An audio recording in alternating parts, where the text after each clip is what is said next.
ज्यादा करता हूं कि कम से कम आकर वो लोगों की हिम्मत बढ़ाते हैं। आज वो सत्ता में नहीं है, लेकिन जहां भी है कम से कम लोगों की हिम्मत बढ़ाते हैं। लेकिन मैं सुनील भाऊ को एक बात बताना चाहता हूं, इस देश में दो टाइप के लोगों की अभी लड़ाई चल रही है। वंशवाद शुरू हो गया इस देश में।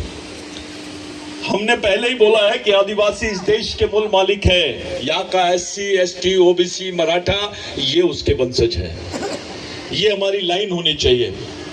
आपका यहाँ खड़े रहना, आज 15-20 साल किसी विधानसभा में रुकना, वहाँ के लोगों के साथ में संपर्क बढ़ाना, ये मैंने हर जगह आदिवासी समाज में सावनेर में जहाँ भी गया, मेरे को कभी आदिवासी समाज ने सुनील भाऊ केदार की कोई शिकायत नहीं किया। लेकिन मैं आदिवासी आमदार के क्षेत्र में जाता हूं तो सब लोग मेरे को भिड़ जाते हैं। ये बात मैंने नहीं देखा। यहाँ पे एक बात बहुत अच्छी है कि लोगों का विश्वास है सुनील भाऊ पर। यहाँ पर आदिवासी समाज का कोई विधायक नहीं है, कोई नेता नहीं है, इसलिए जवाबदारी सुनील भाऊ की बनती है कि वो खुद अपने आप को आदिवासी समाज के लिए जवाबदार समझे। आप लोगों के लिए, हम सब लोगों के लिए, जिन महामानव का तुमने पुतला बिठाया है, ये मामूली बात नहीं है। डॉक्टर बाबा साहब अम्बेडकर को भंडारा से इलेक्शन हरा दिए थे यहाँ के लोगों ने। यही बिरसा मुंडा के मानने वाले लोगों ने डॉक्टर बाबा साहब अम्बेडकर को पहली बार पश्चिम बंगाल से जिताया और बाबा साहब संविधान सभा के अध्यक्ष बने और बाबा साहब को संविधान बनाने का मौका मिला। बाबा साहब जमीन के आंदोलन में बिरसा मुंडा को अपना गुरु मानते थे। गोदावरी के आंदोलन में बाबा साहब ने बोला, लेकिन कोई इसकी चर्चा नहीं करता। जिनको महात्मा गांधी बोलते हैं आप, मोहनदास करमचंद गांधी, मैं इसलिए दो उदाहरण देता हूं। मोहनदास करमचंद गांधी जो एडवोकेट थे, कांग्रेस का पहला अधिवेशन था रामगढ़ में, झारखंड में, तब झारखंड बिहार अलग नहीं हुआ था। उस अधिवेशन में आए, ऐसे मंडप लगा हुआ था, वहां पे बोर्ड लगा हुआ था, महामानव, क्रांति सूर्य, धरती आबा, भगवान बिरसा मुंडा। गांधी जी ने एक आदिवासी को पूछा, ये कौन है, कितने लोग हैं ये? तो वो गांधी जी को बताया, एक ही आदमी का नाम है। ये कितने साल जिया? 24 साल जिया। क्या चाहता था? तो उसने खड़े होके मुंडारी भाषा में बोला, मोड़ागांव मर्स मलाओ, यानी हम गोंडी में बोलते मावा नाटे मावा राज, आमचा गावा तामची राज। ये जो बात थी, उसी बात की प्रेरणा लिया गांधी जी ने।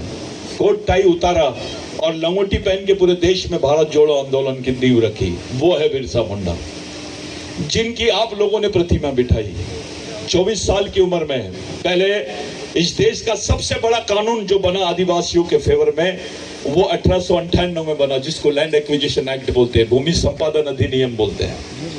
आदिवासी की जमीन गैर आदिवासी नहीं ले सकता है यार। गैर आदिवासी तो क्या सरकार भी नहीं ले सकती है। ये कानून बनाने वाले आदमी का नाम है बिरसा मुंडा। उनके आंदोलन में हजारों लोग मरे हैं। जिनके पेट में अनाज नहीं था, उन्होंने गोलियां खाई। वो समाज के लिए लड़ता था। समाज कौन सी, कितनी बड़ी चीज है। अंटा भील, संभाजी महाराज, बाबूराव शर्मा के, बिरसा मुंडा, ये जो नाम है, ये समाज के लिए अपने जीवन से ज्यादा समाज को महत्व देते थे। भगवान से बड़ा समाज को महत्व देते थे। एक बात ध्यान में रखिए, कोई जातिवाद, व्यक्तिवाद ये करने का नहीं है। गोंड आए, प्रधान आए, या कोरको आए, भील आए, कुंभी आए, ये चलने का नहीं, अभी चलेगा नहीं। अभी हमको बिरसा मुंडा ने बोला था, जो अपने भाई को नहीं पहचान सकता वो दुश्मन को नहीं पहचान सकता, और जो दुश्मन को नहीं पहचान सकता वो लड़ नहीं सकता। ऐसे आदमी को हम गांडू बोलते हैं।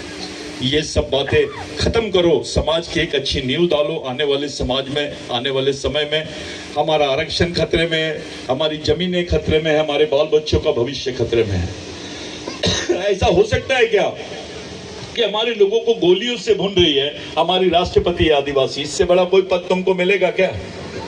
राष्ट्रपति होने के बाद आदिवासियों के बारे में नहीं बोल रही है, प्रधानमंत्री नहीं बोलता है, RSS का कोई आदमी तुम्हारे बारे में नहीं बोल रहा है। सिर्फ इनको जमीन होना तो आदिवासियों की होना, लड़की होना तो आदिवासियों की होना, किडनी होना तो आदिवासियों के होना, खून होना तो आदिवासियों का होना। ऐसा आपको पर्यायी मानव बना दिया गया है। ऐसे समय आप लोग अपनी पूरे सामाजिक दायित्व को निभाएंगे। जो व्यक्ति हमारी विचारधारा को लेकर हमारे साथ खड़ा है, वही हमारा है भैया। ये हमारे दिमाग को थोड़ा शांत रहिए। हमारे दिमाग में ये बात डालना है, आप लोग का दिमाग नहीं बात इरतल पाइजे। कि भाई नेता बाद ने आज के बाद में तुम लोगों के दिमाग में एक नया जीवन की तरफ, एक सामाजिक जीवन की तरफ आप लोगों ने हाथ डाला है। बहुत बड़ा काम किया है आप लोगों ने, कोई मामूली काम नहीं किया है। जिसकी आपने मूर्ति बिठाई है, ये भगवान से ज्यादा महत्व रखते हैं हमारे जीवन में। कौन से भगवान ने जमीन दिया है तुमको? अगर ये कानून नहीं होता तो तुम्हारे बदन पे कपड़े नहीं होते, संविधान नहीं होता, अगर बाबा साहब को संविधान बनाने का मौका नहीं मिलता, बिरसा मुंडा का आंदोलन नहीं होता था, ये देश आजाद नहीं होता, बिरसा मुंडा का आंदोलन नहीं होता था। एक 24 साल की उम्र में जिनके बारे में पूरा विश्व सोचने लग गया, उस महान आत्मा को आप लोगों ने यहाँ पर लाए, उनकी प्रतिमा स्थापित करी।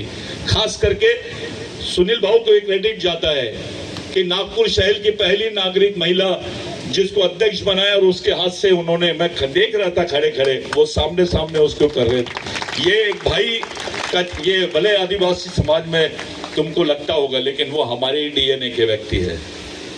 हमारा डीएनए एक है, हमारी संस्कृति एक है, तो समाज भी एक होना चाहिए। ये ध्यान में रखो। हम लोग तमाम लोग एक जगह पर आए हैं, एक सही रास्ता हम लोग अपने बाल बच्चों के लिए, अपने आने वाली पीढ़ी के लिए निकालेंगे। आज के दिन हम प्रतिज्ञा करेंगे कि पूरी ईमानदारी से सामाजिक जीवन जिएंगे, अपने बाल बच्चों को पढ़ाएंगे, आने वाले समय में अपनी मेहनत का कुछ पैसा इस समाज के मिशन के लिए लगाएंगे। और ये लड़के लोग जो है, आप लोग ये